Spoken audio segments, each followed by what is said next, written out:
आज हम डिस्कस करेंगे class 9 science chapter force and laws of motion. पहले हम बात करेंगे फोर्स की। फोर्स क्या होता है? ए पुश और pull on an object to change its state of motion is known as force. किसी ऑब्जेक्ट को पुश या पुल करने पर उसकी मोशन की जो स्टेट है उसमें अगर चेंज आता है तो हम उसको क्या बोलेंगे? फोर्स बोलेंगे। दूसरी डेफिनेशन समझ लेते हैं। फोर्स, पुश और पुल ऑन एन ऑब्जेक्ट। किसी ऑब्जेक्ट को पुश या पुल करने को भी हम क्या बोलते हैं? फोर्स बोलते हैं।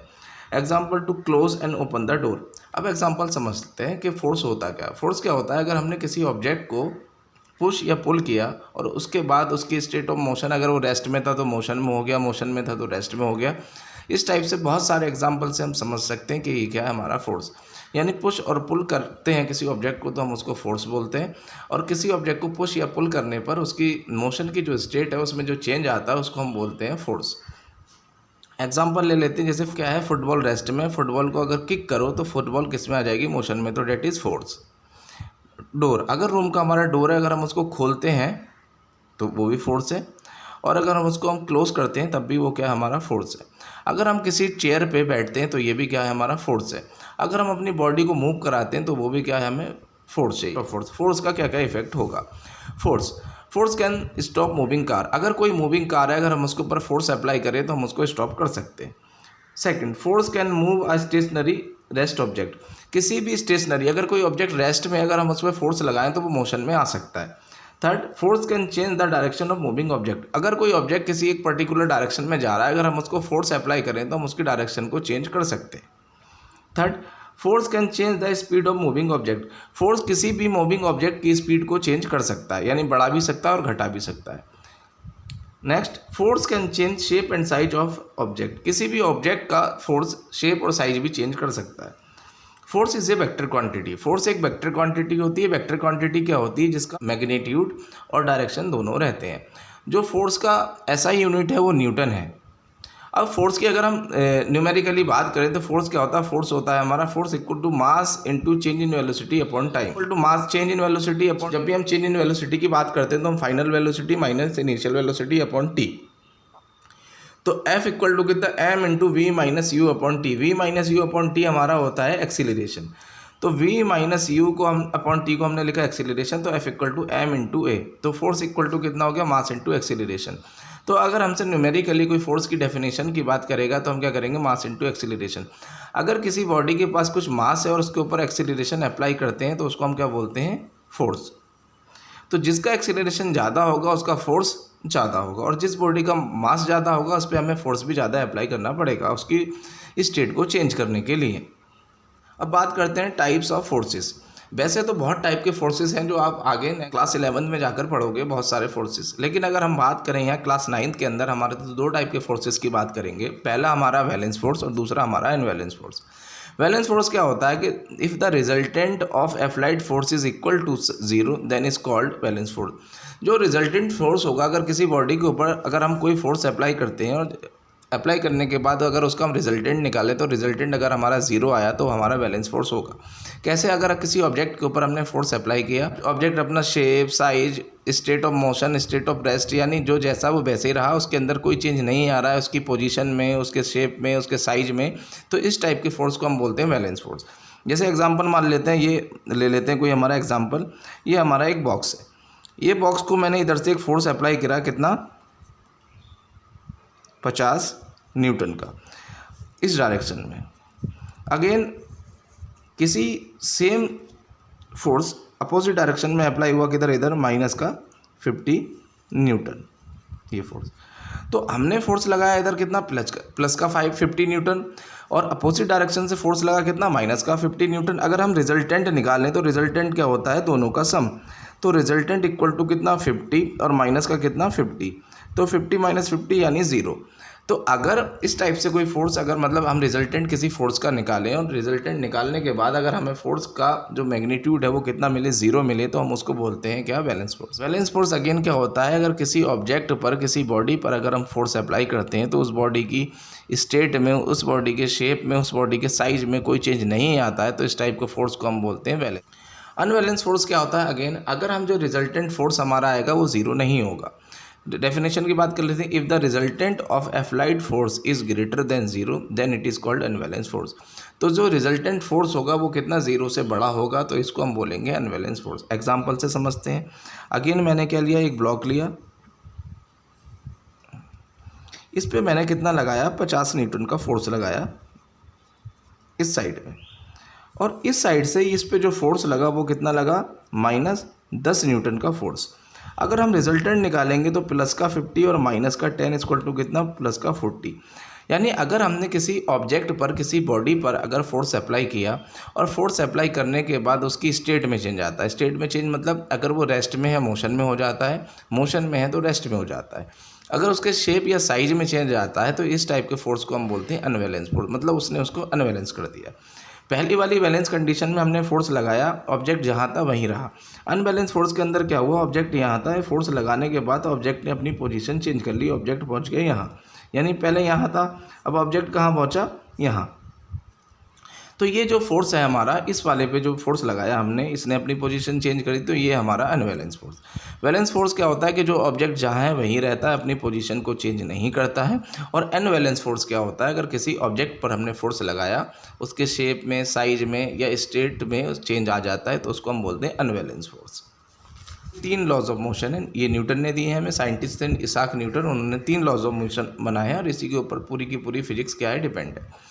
हमारा फर्स्ट लॉ ऑफ मोशन है, 3 लॉज ऑफ मोशन है। पहला first law of motion, second law of motion, third law of motion.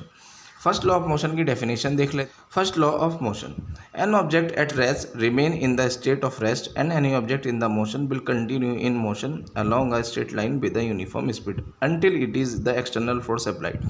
अगर कोई बॉडी या कोई ऑब्जेक्ट रेस्ट में है तो वो रेस्ट में ही रहना चाहेगा, अगर कोई ऑब्जेक्ट मोशन में है तो वो मोशन में ही रहना चाहेगा, तब तक जब तक हम उस पर कोई एक्सटर्नल फोर्स अप्लाई ना करें। ये हमारा फर्स्ट लॉ ऑफ मोशन है।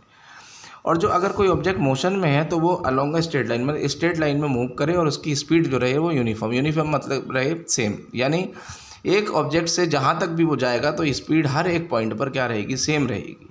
तो कोई ऑब्जेक्ट अगर रेस्ट में रहना चाहता है तो वो रेस्ट में रहना चाहता है, और कोई ऑब्जेक्ट अगर मोशन में रहना चाहता है तो वो मोशन में ही रहना चाहता है, जब तक हम उसके ऊपर कोई एक्सटर्नल फोर्स अप्लाई ना करें। तो उसको बोलते हैं हम फर्स्ट लॉ ऑफ मोशन। अब मान लेते हैं, जैसे मान लो ये एक फुटबॉल है, ये फुटबॉल है, जब तक हम इस पर कोई फोर्स अप्लाई ना करें तो ये फुटबॉल ग्राउंड में जहाँ है वहीं रहेगी। इस पर फोर्स अप्लाई नहीं करते हैं तो इसकी पोजीशन में कोई चेंज नहीं आएगा, ना ही इसकी शेप और साइज में चेंज आएगा।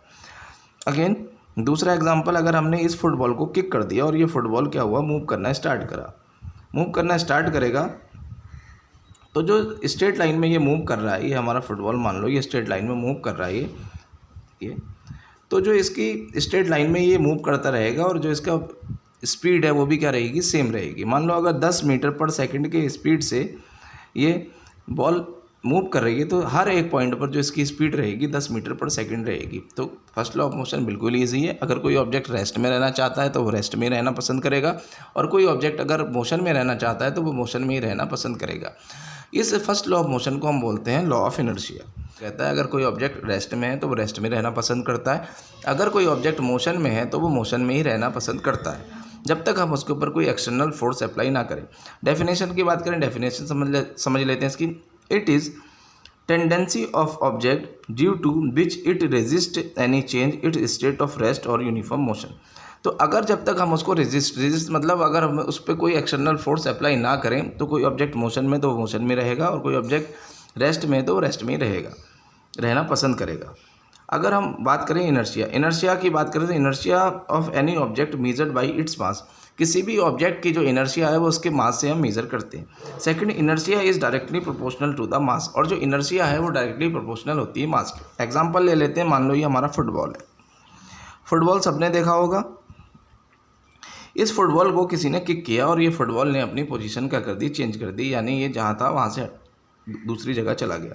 इतना ही सेम मास का अगर मैं क्या लेके आऊँ, एक स्टोन लेके आऊँ, ये मेरा स्टोन, जितना बड़ा फुटबॉल था उतना ही बड़ा मेरा स्टोन है। अगर हम स्टोन को इसको हिट करेंगे तो ये जितना फोर्स से हमने इस फुटबॉल को हिट किया उतना ही फोर्स से अगर हम इस स्टोन को हिट करेंगे तो फुटबॉल को हिट करेंगे तो वहाँ हमें ईजीली हम इसको हिट कर सकते हैं, हमें कोई इंजरी नहीं होगी। लेकिन इतने ही मास के अगर हम स्टोन को हिट करेंगे तो हमें इंजरी होगी। ऐसा क्यों होगा? हमने देखा जब जो फुटबॉल है वो क्या लाइट है, हल्की है, तो उसका मास क्या है, कम है। जो हमारा स्टोन है वो क्या भारी है, उसका मास क्या है, ज़्यादा है। तो जितना फोर्स हमें इस फुटबॉल को एक प्लेस से दूसरे प्लेस पे ले जाने के लिए चाहिए था, तो इस जिसका मास ज़्यादा है इस पे हमें ज़्यादा फोर्स लगेगा। तो हम जितना फोर्स हमें प्रोवाइड कराना चाहिए इसकी पोजीशन चेंज कराने के लिए, तो कोई भी नॉर्मल पर्सन इसको चेंज नहीं कर इसकी पोजीशन चेंज नहीं कर सकता। जब इसको हम हिट करेंगे तो ये इजीली अपनी पोजीशन चेंज कर देगा, जब हम इसको हिट करेंगे तो यहाँ हमें इंजरी हो। क्या पता लगा हमें कि जिस ऑब्जेक्ट का मास ज़्यादा होगा तो उसका इनर्शिया ज़्यादा होगा, और जिस ऑब्जेक्ट का मास कम होगा उसका इनर्शिया कम। मोमेंटम की बात करते हैं, मोमेंटम का यूज़ होगा हमारा सेकेंड लॉ ऑफ मोशन, यानी इस चैप्टर के आगे जो भी इस मोमेंटम का बहुत यूज़ होने वाला है। तो मोमेंटम क्या होता है, the product of mass and velocity is known as momentum. Mass और वेलोसिटी का जो प्रोडक्ट होता है, मास और वेलोसिटी का जो मल्टीप्लाई होता है वो मोमेंटम होता है। मोमेंटम को रिप्रेजेंट करते हैं किससे, पी से। तो डेफिनेशन इसकी, the product of mass and velocity is known as momentum represented by P. इसको पी से रिप्रेजेंटेड करते हैं, तो अगेन ये पी एम इंटू बी। तो मास कितना स्मॉल है, वेलोसिटी कितना हमारा स्मॉल वी। तो मोमेंटम इक्वल टू कितना, मास इंटू वेलोसिटी। मोमेंटम हमारा it is a vector quantity. Momentum एक वेक्टर क्वांटिटी है, इसके पास मैग्नीट्यूड और डायरेक्शन दोनों होते हैं। ऐसा यूनिट जो होती है मोमेंटम की वो किलोग्राम मीटर पर सेकंड, केजी मीटर पर second. The amount of motion in a body is denoted by the quantity that is called momentum. अगर किसी भी बॉडी का जो मोशन का अमाउंट होता है वो किसको रिप्रेजेंट करता है, मोमेंटम को रिप्रेजेंट करता है, कि उस बॉडी के पास जितना मोशन होगा उसका मोमेंटम उतना ज़्यादा होगा। मास इंक्रीजेज, मोमेंटम इंक्रीजेज। जो मास है किसी बॉडी का इंक्रीज होगा तो उसका मोमेंटम भी इंक्रीज होगा। Second, velocity increases then the momentum is also increases. अगर किसी ऑब्जेक्ट की वेलोसिटी इंक्रीज हो रही है तो मोमेंटम भी इंक्रीज होगा। अब मोमेंटम होता क्या है समझते हैं। ये तो हमने डेफिनेशन और इसके इफेक्ट हमने पढ़े। मोमेंटम क्या होता है, मोमेंटम हमने पढ़ा था, the product of mass and velocity is known as momentum. किसी भी ऑब्जेक्ट का जो मास और वेलोसिटी की मल्टीप्लाई कर दें तो वो मोमेंटम होता है। दूसरी डेफिनेशन मोमेंटम की बात करें, the amount of motion in a body. किसी भी बॉडी के अंदर जो मोशन का अमाउंट होता है उसी को हम क्या बोलते हैं, मोमेंटम बोलते हैं। अब मोमेंटम देखो, किसी का मास कम है, दो चीज़ों पे डिपेंड करता है। पहला मोमेंटम मास पे डिपेंड करेगा, दूसरा मोमेंटम वेलोसिटी पे डिपेंड करेगा। कैसे, मान लो हम एग्जांपल ले लेते हैं, सीधा मोशन। तो जिसका जो ज़्यादा मोशन करेगा उसको हमें, किसी बॉडी का मास ज़्यादा है तो उसको मोशन में लाने के लिए हमें ज़्यादा फोर्स अप्लाई करना पड़ेगा, और किसी का मास कम है तो उसको हमें मोशन में लाने के लिए कम फोर्स अप्लाई करना पड़ेगा। एग्जाम्पल के तौर पे अगेन फुटबॉल और स्टोन का ले लेते हैं। फुटबॉल का मास कम है तो उसको हमें मूव कराने के लिए कम फोर्स लगाना पड़ेगा, और पत्थर का जो हमारा स्टोन है उसका मास ज़्यादा है तो उसको हमें मूव कराने के लिए ज़्यादा फोर्स लगाना पड़ेगा। तो जैसे जैसे बॉडी का मास बढ़ेगा वैसे वैसे उस बॉडी का मोमेंटम भी बढ़ेगा। V, velocity. दूसरा हम बात करते हैं वेलोसिटी की। मान लो बुलेट सबने देखी है जो गन के अंदर रहती है। अगर हमें किसी गन से कोई पर्सन किसी गन से बुलेट को शूट करता है तो हमने देखा जो बुलेट है उसका मास तो बहुत कम है, लेकिन अगर वो किसी पर्सन को हिट करता है तो वो बुलेट किसी पर्सन को जब हिट करती है तब उस पर्सन को बहुत ज़्यादा हो सकता है कि उसकी डेथ भी हो जाए। तो मास तो उस बुलेट का बहुत कम है, लेकिन उसने इंजरी क्या किया, बहुत ज़्यादा किया। तो क्या हमें पता लगा, क्योंकि जब कोई भी बुलेट किसी गन से हम शूट करते हैं तो उस कंडीशन में जो बुलेट है उसकी वेलोसिटी बहुत ज़्यादा बढ़ जाती है। जब किसी ऑब्जेक्ट की वेलोसिटी बहुत ज़्यादा बढ़ जाती है तो उसके अंदर मोशन बहुत ज़्यादा आएगा, और कोई चीज़ हमारे आके बहुत ज़्यादा स्पीड से लगेगी तो हमें ज़्यादा इंजरी होगी। तो उस बुलेट की कंडीशन में जो वेलोसिटी रहती है बुलेट की वो बहुत ज़्यादा रहती है, और जब वो बुलेट किसी पर्सन को हिट करती है तो वेलोसिटी ज़्यादा होने के कारण उस पर्सन को इंजरी ज़्यादा होती है और हो सकता है कि उसकी डेथ भी हो जाए। तो मोमेंटम दो चीज़ों पे डिपेंडेंट है, किसके ऊपर, पहला मास और दूसरा वेलोसिटी। अगर किसी ऑब्जेक्ट का मास इंक्रीज़ करेगा मोमेंटम इंक्रीज़ करेगा, और किसी ऑब्जेक्ट का मास अगर कम होगा तो उसका मोमेंटम कम होगा। सेकंड, अगर किसी ऑब्जेक्ट की वेलोसिटी ज़्यादा होगी तो उसका मोमेंटम ज़्यादा होगा, और किसी ऑब्जेक्ट का वेलोसिटी कम होगी तो उसका मोमेंटम कम होगा। डिस्कस करेंगे second law of motion. Second law of motion है जो हमारा, वो बेस है किसके ऊपर, मोमेंटम के ऊपर। पहले इसकी डेफिनेशन पढ़ लेते हैं फिर इसको एक्सप्लेन करेंगे। सेकंड लॉ ऑफ मोशन है, the rate of change of momentum is proportional to the unbalance force. हमारा बेस्ड है मोमेंटम के ऊपर। मोमेंटम हम समझ सकते हैं, मोमेंटम क्या होता है कि the amount of motion in a body का जो मोशन है उसी को हम किसका बोलते हैं, मोमेंटम बोलते हैं। तो ये जो हमारा सेकंड लॉ ऑफ मोशन है हमारा मोमेंटम के ऊपर बेस्ड है। The rate of change of momentum is proportional to the unbalance force. तो किसी भी मोमेंटम का जो रेट, किसी भी ऑब्जेक्ट का अगर हमें मोमेंटम चेंज कराना है तो उसके ऊपर हमें उतना ज़्यादा फोर्स लगाना पड़ेगा, यानी change in momentum is directly proportional to the force. ये हमारा सेकंड लॉ ऑफ मोशन है। बात करें force equal to change in momentum upon time. Rate का मतलब होता है टाइम। अब एग्जाम्पल, कार की बैटरी क्या है, डाउन है। अगर कार की बैटरी डाउन है तो वो की से तो स्टार्ट हो नहीं सकती खड़े खड़े, तो हमें क्या करना पड़ेगा, उसको धक्का लगाना पड़ेगा, उसको पुश करना पड़ेगा। 2-3 लोग आए और कार को धक्का लगाना उन्होंने स्टार्ट किया, मतलब 2-3 लोग ने एकदम से सडनली उसके ऊपर धक्का लगाया और कार ने मूव करा, लेकिन कार स्टार्ट नहीं हुई। फिर उन्होंने 2-3 लोग ने क्या किया, अगेन 2-3 लोग ने कुछ टाइम तक 10-15-20 सेकंड तक उसके ऊपर, कार के ऊपर धक्का लगाया और कार धक्का लगने से क्या हुई, स्टार्ट हुई और ईजीली चलने लग गई। पहली कंडीशन में देखा लोग सेम थे, लेकिन धक्का उन्होंने क्या लगाया, कम टाइम ऑफ ड्यूरेशन के लिए। लेकिन सेकंड केस में जब उन्होंने कार के ऊपर पुश किया तो वो ज़्यादा टाइम ऑफ ड्यूरेशन के लिए लगाया। तो अगर किसी ऑब्जेक्ट को हम ज़्यादा टाइम ऑफ ड्यूरेशन के लिए पुश करते हैं, फोर्स लगाते हैं, तो उसका मोमेंटम क्या होगा, बढ़ जाएगा। तो यही हमारा सेकंड लॉ ऑफ मोशन है। मोशन हमारा सीधा सीधा किसके ऊपर, टाइम के ऊपर डिपेंडेंट है। टाइम बढ़ेगा तो फोर्स, हमें न्यूमेरिकली बात करते हैं सेकंड लॉ ऑफ मोशन की। Force equal to change in momentum upon time. तो चेंज इन मोमेंटम मतलब इनिशियल मोमेंटम माइनस, जब भी हम change in momentum, change in velocity किसी भी बात करेंगे तो हमें फाइनल माइनस इनिशियल करना पड़ेगा। तो फोर्स इक्वल टू कितना, फोर्स हमारा directly proportional to change in to momentum. जब डायरेक्टली प्रोपोर्शनल का साइन हटता है और इक्वल टू का आता है तो एक कांस्टेंट आता है के, लेकिन इस केस में के की वैल्यू 1 रहती है, इसलिए ये के इग्नोर हम कर देते हैं। तो एफ इक्वल टू के P minus P two upon T. तो चेंज इन मोमेंटम, मोमेंटम की हमने डेफिनेशन पढ़ी थी, पी इक्वल टू कितना होता है, एम इंटू बी।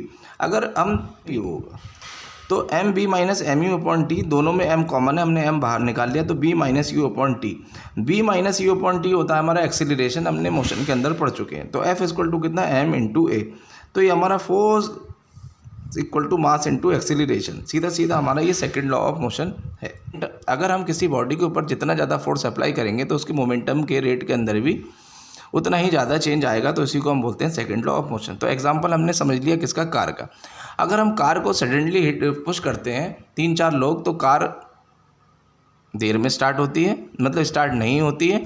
और अगर हम वो 3-4 लोग थोड़ा टाइम के लिए उस कार को पुश करें, धक्का लगाएं, तो कार स्टार्ट हो जाती है। तो जब हमने 3-4 लोगों ने फोर्स लगाया तो टाइम कम था तो फोर्स कम लगा, और टाइम बढ़ा तो फोर्स ज़्यादा लगा।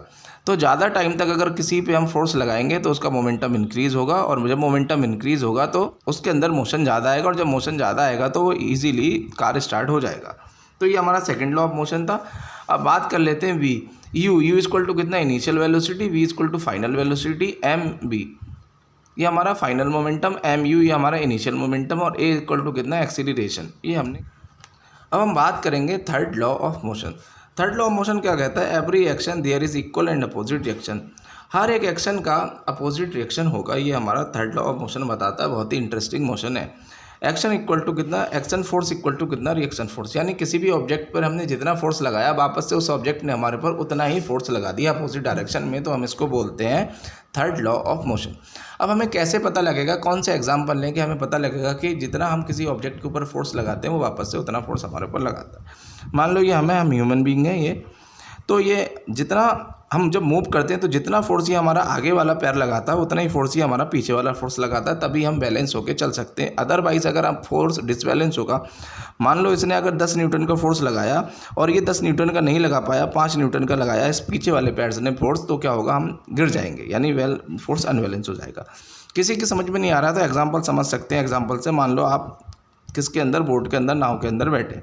ये कोई नाव है और ये पानी के अंदर है, ये पानी के अंदर है। जब आप नाव में से उतरते हो तो जैसे ही आप पहले वाला पैर निकालते हो तब तो कुछ नहीं होता, जब पीछे वाला पैर आप निकालते हो तो नाव पीछे की साइड में जाती है। तो हमें क्या पता लगा कि जितना फोर्स हमने आगे वाला पैर लगा रहा था, सेम टू सेम फोर्स वो पीछे वाला भी लगा रहा है, तभी हम ईजिली चल पा रहे हैं। तो यानी अगर हम बात करें तो every action is equal and opposite reaction, तो हर एक्शन का इक्वल और अपोजिट रिएक्शन होगा। मान लो ये वुड है, अगर हमने इसको ऊपर ब्लॉक ऑफ वुड, मान लो इसके ऊपर हमने 5 न्यूटन का फोर्स अप्लाई किया, तो वापस से ये भी कितना, -5 न्यूटन का फोर्स अप्लाई करेगा। तो every action equal and opposite reaction, हर एक एक्शन का इक्वल और अपोजिट रिएक्शन होगा, ये हमारा थर्ड लॉ ऑफ मोशन है। ऑब्जेक्ट है ए, ये मान लो ये कोई बॉडी है, इसके पास मास है एम ए, और ये कोई बॉडी है, ये ए बॉडी है, इसके कोई मास है एम ए मान लिया हमने, ये कोई बॉडी है, इसके पास बी बॉडी है, इसके पास है एम बी। हमने अगर इसके ऊपर फोर्स अप्लाई करा तो कितना F of A B equal to minus of F of B A, यानी जितना अगर ये दोनों आपस में एक दूसरे को कोलाइड करेंगे, मान लो ये यहाँ आया और आने के बाद ये इन दोनों ने कोलाइड किया, ये अगली कंडीशन में ये दोनों यहाँ कोलाइड इन्होंने कर लिया, तो जितना फोर्स इसने इसके ऊपर लगाया एम ए ने एम बी के ऊपर, उतने ही फोर्सेस एम बी ने एम ए के ऊपर लगाया अपोजिट डायरेक्शन में। तो सीधा सीधा अगर हमारा एग्जांपल है कि every action equal and opposite action, यानी अगर किसी बॉडी पर हम जितना फोर्स लगाते हैं तो वो बॉडी वापस से माइनस के साथ उतना ही फोर्स हमारे दूसरी बॉडी के ऊपर लगाती है। तो ये हमारा थर्ड लॉ ऑफ मोशन है, दोनों फोर्स को इक्वल कर देना, साथ में एक के ऊपर माइनस लगा देना, तो ये हमारा third law of motion. Law of conservation of momentum, law of conservation of momentum क्या होता है, इससे थोड़ा एग्जांपल से समझते हैं। अगेन ये कोई बॉडी है ए बॉडी, और ये कोई बॉडी है बी बॉडी, इसका मास है एम ए और इसका मास है एम बी। इधर से इसको मोशन कराना स्टार्ट किया और इधर से इसको इस साइड में मोशन कराना स्टार्ट किया और इधर से इसको इस साइड में मोशन कराना स्टार्ट किया। सेकंड कंडीशन में ये आए और दोनों बॉडी ने क्या करा, एक दूसरे को कोलाइड कर लिया। कोलाइड मतलब टकराना, ये दोनों आपस में टकरा गए। इसका मान लेते हैं कितना m1 मान लेते हैं मास, और इसका कितना m2, एम ए का हमने m1 मान लिया और एम बी का हमने m2 मान लिया। तो जब ये कोलिजन हुआ, law of conservation of mass क्या कहता है, law of conservation of momentum क्या होता है। कंजर्वेशन का मतलब होता है कि जो मोमेंटम है वो हमेशा क्या रहेगा, कंजर्व रहेगा। मोमेंटम कॉलिजन के पहले और कॉलिजन के बाद जितना था उतना ही रहेगा, चेंज नहीं होगा। ये हमारा law of conservation of momentum है। इसको हम समझते हैं न्यूमेरिकली कैसे। ऑब्जेक्ट था कॉलिजन से पहले ये हमारा बॉडी है, इसके पास मास है m1, वेलोसिटी है v1, ये हमारा कितना है m2, ये m1 ले लेते हैं, और इसके पास है कितना वेलोसिटी v2। अब ये टकरा गए, ये कॉलिजन हो गया। तो कॉलिजन से पहले और कॉलिजन के बाद जो मोमेंटम है वो चेंज नहीं होगा। यही है हमारा law of conservation of momentum. इसको हम न्यूमेरिकली प्रूफ करते हैं। मान लो हमने पढ़ा है according to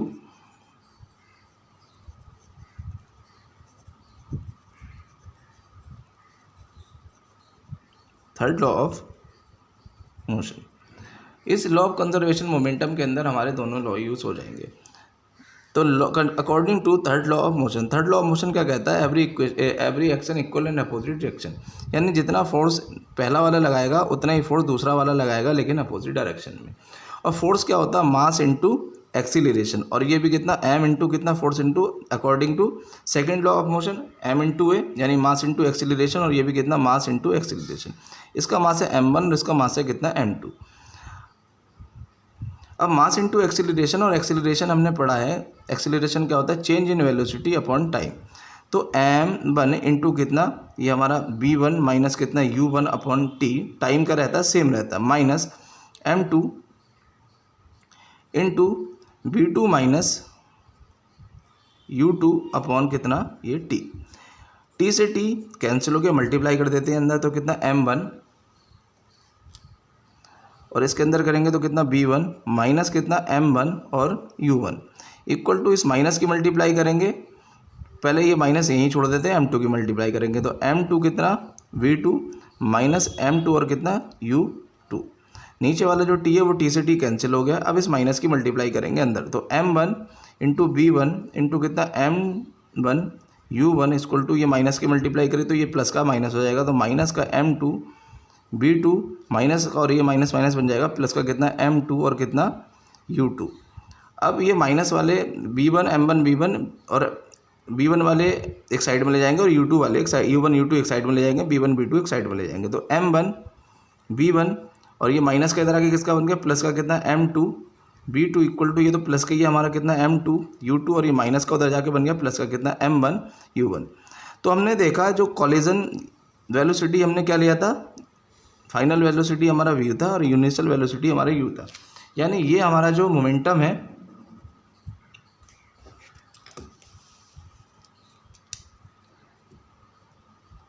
momentum before collision, और ये मोमेंटम हमारा